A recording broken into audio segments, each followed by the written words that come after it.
Over the past few weeks, I've been testing out the iScooter iX8, and I have to admit, I wasn't expecting to enjoy it this much.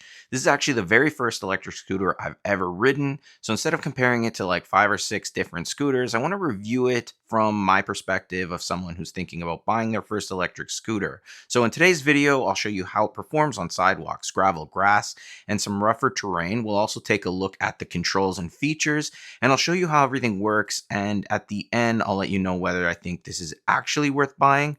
But before we do jump into it, I do want to mention that iScooter sent me this iX8 for review, but all of the opinions in this video are mine, entirely my own. I didn't send them any kind of preview to look over first, so let's get started. The iScooter iX8 is an off-road electric scooter featuring dual 1200 watt motors for a combined 2400 watts of power. It features large 12-inch off-road tires, front and rear suspension, hydraulic brakes, multiple riding modes, built-in lights, turn signals, and a top speed of up to 60 kilometers per hour. Now, on paper, those specifications sound impressive, but specs only tell part of the story. What really matters is how it actually feels once you get on and ride it. And honestly, I was very surprised. The very first thing that stood out to me was just how smooth it felt. Since I'd never ridden an electric scooter before, I wasn't really sure what to expect. I actually thought that there would be a much steeper learning curve, but with just a few minutes, I felt comfortable riding it. And what I really appreciated was the different speed modes. You don't have to jump straight into the fastest setting. You can start slower, get comfortable with how the scooter handles, and gradually work your way up as your confidence grows, and that's exactly what I did.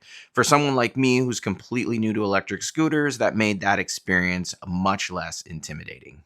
Now, before you take the scooter out for your first ride, you want to make sure that it's set up the way you need to and everything is connected the way it should. Now, the scooter itself shows up folded, and it's a very easy process to unfold it. So take note of this little clip at the bottom here. You do have some movement within the handlebar, so kind of move it around until you can push this clip down. It's very easy.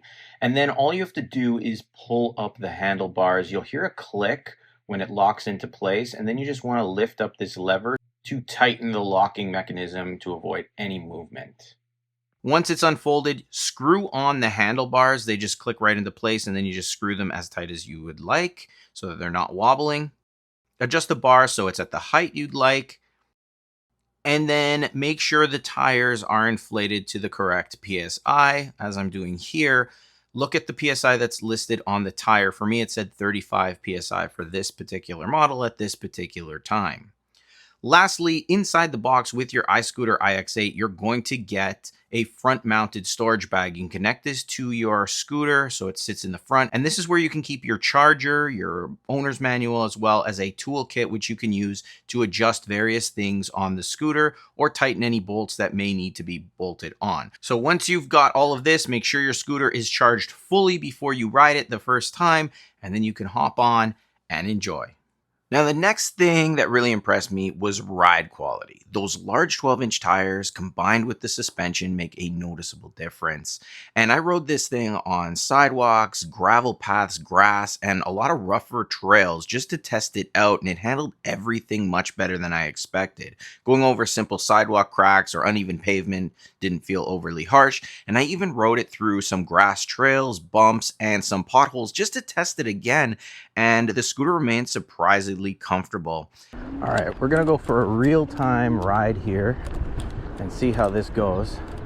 This is on like a little trail, you know, changing terrains here. Now we're gonna get some wood on the bridge. No issues there.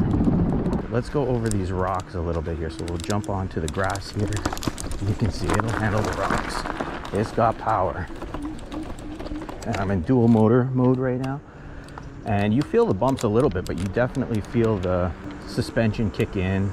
Now the turning radius is pretty good. I haven't had any issues. Obviously steep or sharp turns are not going to happen.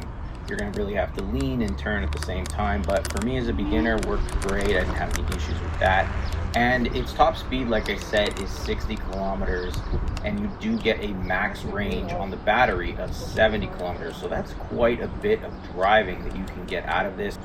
Now, while I was riding the scooter, I was actually getting a lot of attention. I had people looking over, turning heads when I passed, and even had people come up to me while I was filming, asking me about the scooter and giving me feedback on how cool it looked. The color combinations, the red, black, and white, the fact that it has those bigger tires, it stands out compared to those standard scooters with the little wheels. So it's definitely going to have that type of appeal and reaction to it than you would get with some of those smaller scooters.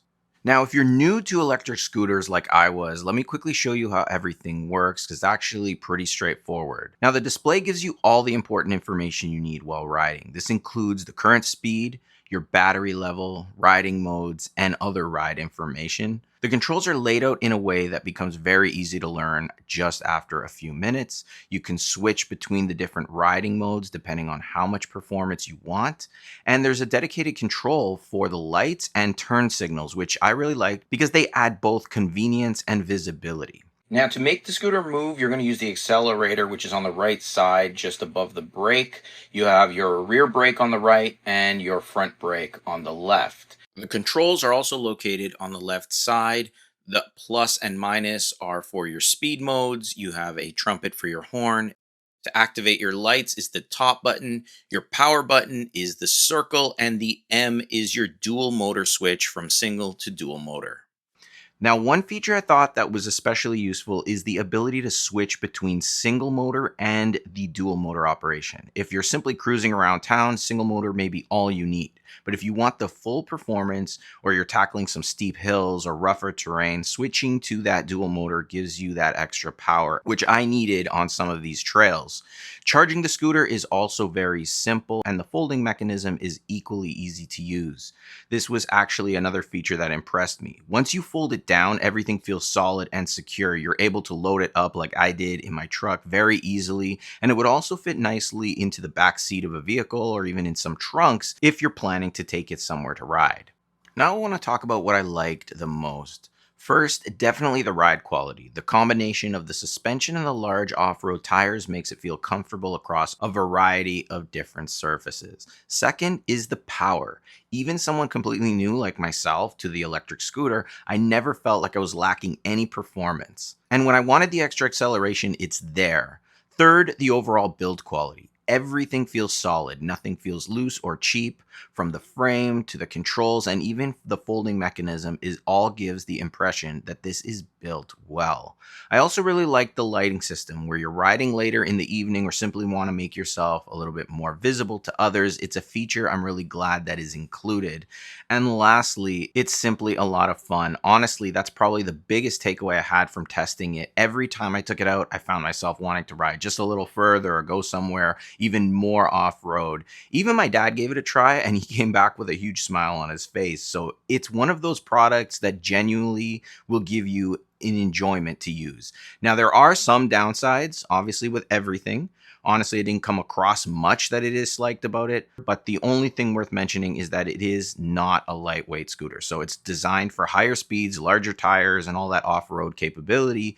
So naturally, it's going to come with some weight. I was able to lift it. It is on the heavier side. So if you are planning to carry this up multiple flights of stairs every day, that is definitely something to consider. With that being said, I also think that extra weight contributes to how solid and stable this feels while you're riding. So it's really more of a trade-off than a negative. So overall, I came away genuinely impressed with the iScooter iX8, and as someone who never ridden an electric scooter before, it was easy to learn, comfortable to ride, and powerful whenever I wanted it to be. Handles all those different terrains like sidewalks, gravel, grass, etc. very easily, and overall it was just a really enjoyable experience. So if you're someone who's new or you're thinking about buying your first electric scooter or you're looking for a really good scooter that's built powerful and capable of handling more than just smooth pavement, I definitely think the iScooter iX8 is worth checking out. If you'd like to learn more about the iScooter iX8, check out the current pricing, etc. I'll have a link down in the video description below, and if you have any questions about the scooter that I didn't cover in this review, let me know down in the comments. I do my best to answer every comment that comes my way. And also, if you enjoyed this video, don't forget to give it a thumbs up, subscribe, and click the bell notification box so you're notified when I post new videos. Once again, this is DHTV, and as always, I'll see you in the next one.